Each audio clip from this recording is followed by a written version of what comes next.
working with Festive Road, and today I'm here in conversation with Katharina from Capgemini. Katharina, welcome. Thanks for being here today. So which managed travel component would you like to talk about today, and what is it that stands out most for you? So what I'm really excited about is data. I think data is something that we're definitely rich of in travel. We're a very data-rich category, and it's something we have not completely leveraged so far. So I think data is really somewhere that in the future that can help us to further evolve in our program. Okay. So tell me a little bit, you're a travel buyer and a very experienced travel buyer. So how do you use data today, and how do you think that might change through this year, and what you're excited about what data might be able to do for you in the future? So I think we're still losing data a lot, looking at historic data, historic consumption, sort of what happened yesterday and a couple of months ago. And I think what we need to do is go more proactively into the future, go into predictive data, and to go outside and get some further complementary information to what we have already inside. So today what we do, we use the classic data out of our agency, out of our card provider, and out of our expense system. We merge it all together, create some fancy Power BI dashboards, try to gain intelligence out of that to further improve our program, check on compliance, check on gaps in the program, drive engagement and communication. But really what we're missing is sort of the additional element that's there in the industry that helps us define disruption and friction on our travelers. Okay, fascinating. So do you consolidate and cleanse and do all the analysis yourselves, or do you have a third-party provider do that for you? So we do it ourselves today, but it's one of the things we evaluate as a make versus buy decision. So we're a data company, we're a consulting company, so we have a lot of resources internally potentially help us with. And we started to look outside also on specialist suppliers who can help us use some of the standard definitions on cleansing hotel information, cleansing air data. And we're currently running a make or buy decision model on that.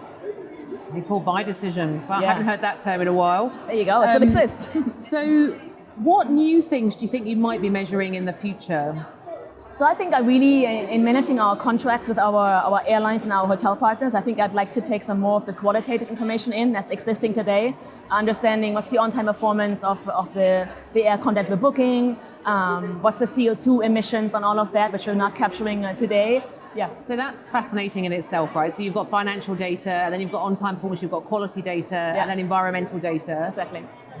Can you imagine a time where you'll be able to bring that through and not only look at it historically, but actually use it to make point-of-sale decisions? Absolutely. And that's what's an element where we come to the sustainability element again. We're trying to push our agency to display at the point of booking not only the price of a ticket, but the carbon emission that comes on top of it. So we can start to make an evaluation. Do I really go with the lowest cost, being a US cost, euro, pound, or dollar? Or do I add on an element of what's the lowest emission level ticket available versus what I'm picking, and what's the cost in that differentiator? Wow. I'd really like to see that. Today we're doing a lot of back-end reporting, so we have our carbon statistics. We know that for us, 64% of our carbon footprint is business travel. So one of our strategic initiatives for this year is to reduce, to drive positive climate change. But we can only do the data. Data is the underlying fact, and I think we need to move away from just doing historic reporting to really being proactive and then driving impact in the industry. Because if I have the data available at the time I make my booking, and if I have my finance provide the guidance of what money they allocate to a carbon difference, I can then drive the decision making to a more climate-friendly choice. It's very smart. So we've talked about data there. Can I bring in another area, which is technology? Yeah. Because I love what you're talking about. And if we then bring that into the point of booking, I assume technology is going to have to go on a journey as well to enable your travel policy, and do travel policies need to update? So these are great ideas and I love them, but travel buyers are going to need to bring them to life at some point, aren't they? So do you need technology companies on the journey with you, or how do you see that happening? We do, and certainly today, TMCs are the major partner in that. That's why we're trying to look what's the policy we have today, where we're trying to go in the future. But we also continue to look at disruptors coming out in the industry, startups, and figuring out a way how we can have a plug-and-play system where we use it best in class today, and we're open enough to change and update the system tomorrow if something smarter comes along, all the time keeping the complexity of that whole ecosystem to us, and we manage, but make it simple for the traveler. The traveler doesn't need to know that we change systems in the background. The user interface for the traveler should remain the same or improve. They shouldn't see us switching blocks in the background. Yeah, that's a great analogy. So you're a very experienced travel manager. and I'm sure there'll be many watching this think, I'd love to ask her 100 questions.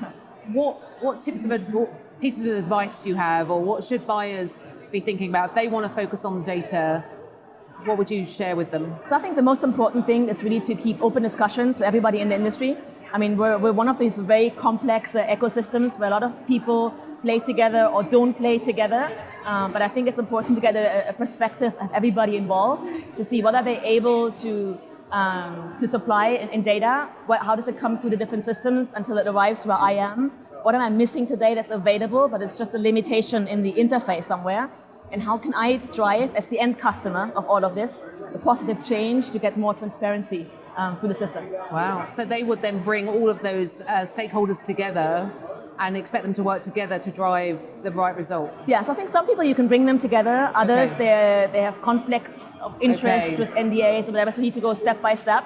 But I think we can really sit in the middle of all of that and act as kind of an ambassador for that system to make sure that the right people connect with each other and we evolve overall as an industry. Yeah, such an important part of the travel manager role.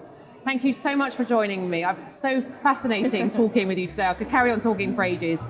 Talking about data has been really great. So thanks, Katharina, for joining us. Thanks, Caroline.